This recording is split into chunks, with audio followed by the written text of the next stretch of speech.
person. Listen to this. These are questions that didn't exist like 18 months ago. Homo sapiens have been around 300,000 years, and for the most part, it was kind of obvious who the boys and girls were. But we've decided in a very short period of time that none of that is real, and we're changing it, because why? Well, to be honest with you, we believe that people who are considered intersex, people who are born with both sets of genitalia, have existed throughout human history. For sure. So the federal government just released a study in 2016 that 1.4 million people now identify themselves as transgendered, and Canada isn't the only place that's doing this. Legislation was just introduced in Washington, D.C. and in New York over the past couple of months to also have parents have the right to, on a child's birth certificate, not just say that the child is male or female, but also X or unidentified. This case is about the idea that you get to choose what your sex is, which is a denial of biology. And there's also, and I think as a psychotherapist you'd agree, a cost to a child. If you say to a little kid, you know, I don't know if you're male or female, you decide, I don't think you're going to get a good outcome a lot of the time at all. That's why people have never done that through human history. You know what? The couple that is, or the person who's deciding to do this with their child up in Canada, the point, I spoke to them on the phone, the point that they are making is that this child is a spiritual being having a human experience, not a human being having a spiritual experience. So it's actually a very spiritual endeavor.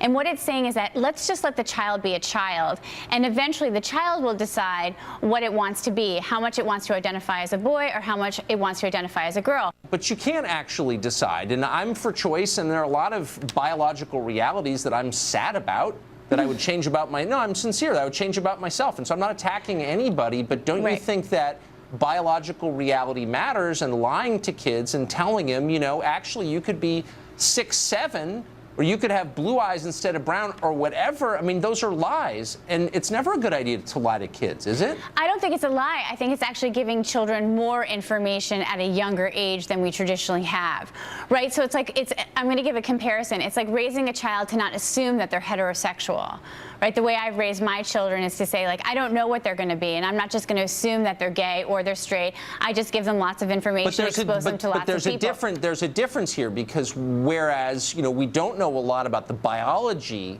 of homosexuality, we know a lot about the biology of sex, because we know that it begins on the chromosomal level. Like, there's a science piece to this that's being ignored by people who I thought believed in science. So that's why I'm a little bit confused. I don't think it's being ignored. I think what we're seeing, though, in the federal study and what's come out in terms of the Census Bureau is that if 1.4 million people don't identify with the gender marker that they were given at birth, we have to take note of that and say what's going on, that there's a fluidity about gender, and it's not necessarily rooted in biology. Why does that not extend to race?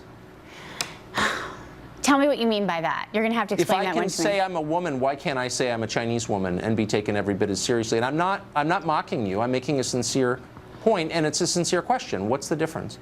You know, I think it's a great question. I mean, I think as we progress as a society, some of these labels that we're putting on things, and I can't necessarily go to the race question, although one of the things that I've loved about your program as of late is that you're really into this idea of having a more inclusive society and being less separatist in terms of race, that we should be more inclusive. And I think that that's what we're saying. We're creating a space at the table for people to be to have optionality in terms of how they want to identify themselves. Okay. Well, as long as we're still science-based, then, you know, as a child of the Enlightenment, it's not taking science off the table. It's just saying, can we look at it from another perspective? Okay. Nell, thanks for coming on today. Thanks, Tucker, so much for having me. I appreciate it.